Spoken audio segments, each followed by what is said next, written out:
Start from the name of Allah, which is most merciful and precious. आज third video है, entire part है 200 MCQs का। आज हम डिस्कस करेंगे 41 से 60 तक।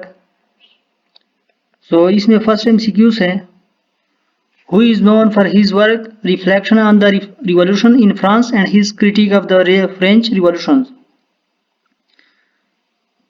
कौन अपने काम फ्रांस में इनकलाब पर मज़ाहिर और फ्रांसीसी इनकलाब पर तनकीद के लिए जाना जाता है। ये कौन सा फिलासफर है? Edmund Burke. D option is right option. Second MCQs है, who is associated with the concept of the tyranny of the majority and the need to protect individual rights in a democracy. वो कौन सा philosopher है जो associated है tyranny of the majority, यानी majority की मजलूमी जुल्म, tyranny of the majority and the need to protect individual rights in a democracy, और ज़रूरत है कि इंडिविजुअल राइट को जमहूरियत में सेफ करे, प्रोटेक्ट करे। वो कौन सा फिलासफर है? D option is right option, Alex de Tocqueville. He is known for his work the wealth of nation and the concept of self-regulating market economy।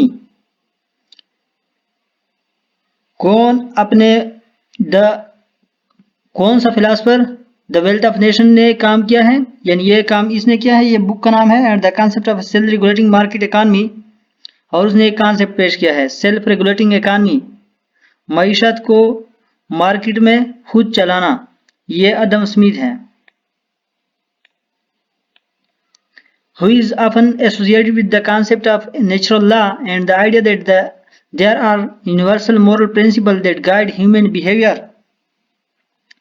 वो कौन सा फिलासफर जो एसोसिएट है, उसका रिश्ता है the concept of natural law के साथ, यानी नेचुरल लॉ, फितरती जो लॉ हमारे यहाँ मौजूद है, and the idea that there are universal moral principle, कि वहाँ पर मोरल प्रिंसिपल मौजूद है, यूनिवर्सल आलमी, दैट गाइड ह्यूमन बिहेवियर, जो इंसान के बिहेवियर को गाइड करता है, उसकी रहनुमाई करता है।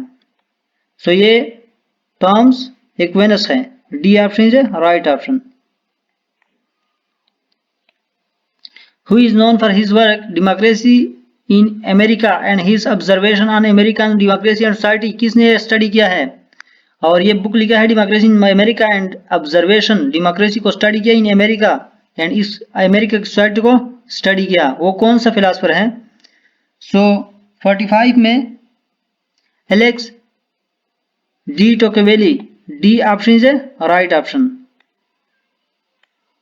45, who is associated with the concept of the invisible hand and is considered the father of modern economy।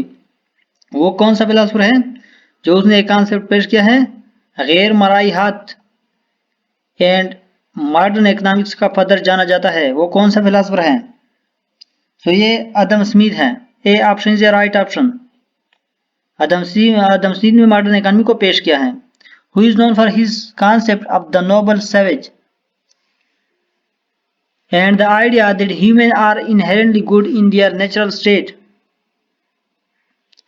कौन अपने अजीम वख्शी के तस्वर और उसके ख्याल के लिए जाना जाता है कि इंसान अपने फितरी हालत में फितरी तौर पर अच्छे हैं? वो कौन सा फिलासफर है जिसने ये बात की है? ये जे रूसो हैं।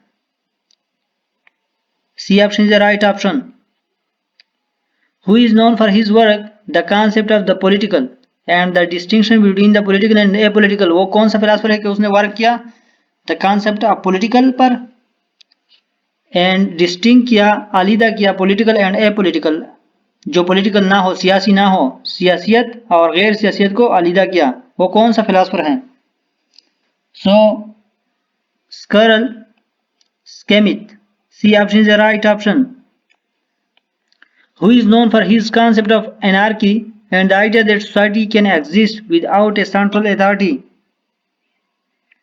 कौन अपने इंतशार के तस्वर और उसके ख्याल के लिए जाना जाता है कि माशरा किसी मरकजी अथॉरिटी के बगैर कायम रह सकता है? वो कौन सा फिलासफर की ये बात करता है?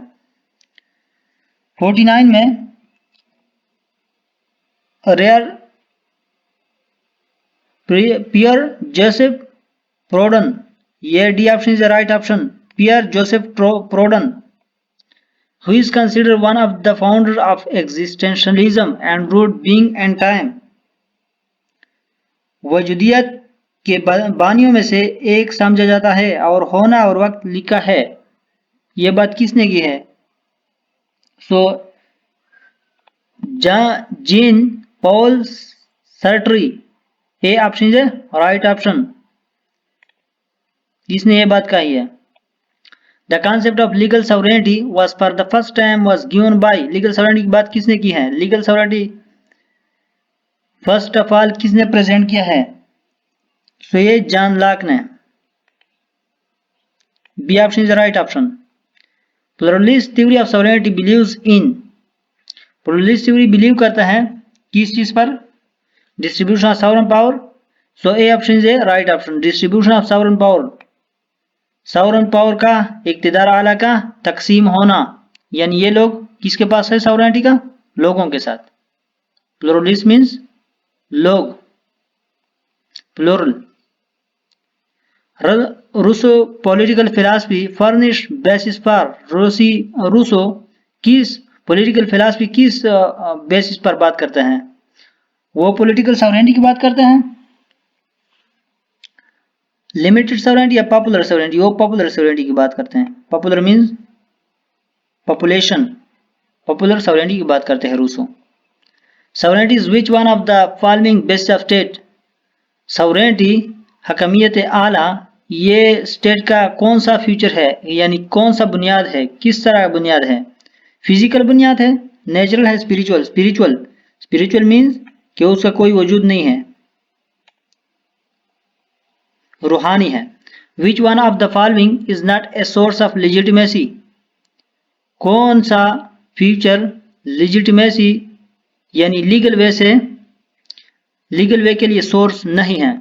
ट्रेडिशन है, हैबिट है, सॉवरेनिटी है, एथनिसिटी। सो ये C option is right option, sovereignty नहीं है। Who said where there is no law there is no freedom, वो कौन कहता है कि जहां पर कानून ना हो वहां आजादी भी नहीं है? सो 56 में John Locke, B option is right option. Hobbes theory of social contract is explained in his book, Hobbes theory of social contract ने वो उसने किस किताब में एक्सप्लेन किया है? Republic, Prince, social contract, Leviathan. D option is right option, Leviathan. Who introduced the concept of natural rights, किसने natural rights का कानून इंट्रोड्यूस किया, कॉन्सेप्ट को इंट्रोड्यूस किया? सो 68 में जॉन लॉक है, A option is the right option. The idea of sovereignty was its existence to, sovereignty का concept first of all किसने दिया? Bodin, Austin, Hobbes, Bentham. So ये सॉवरेनिटी का कॉन्सेप्ट फर्स्ट ऑफ ऑल किसने? बॉडिन ने दिया है, जस्ट बॉडिन।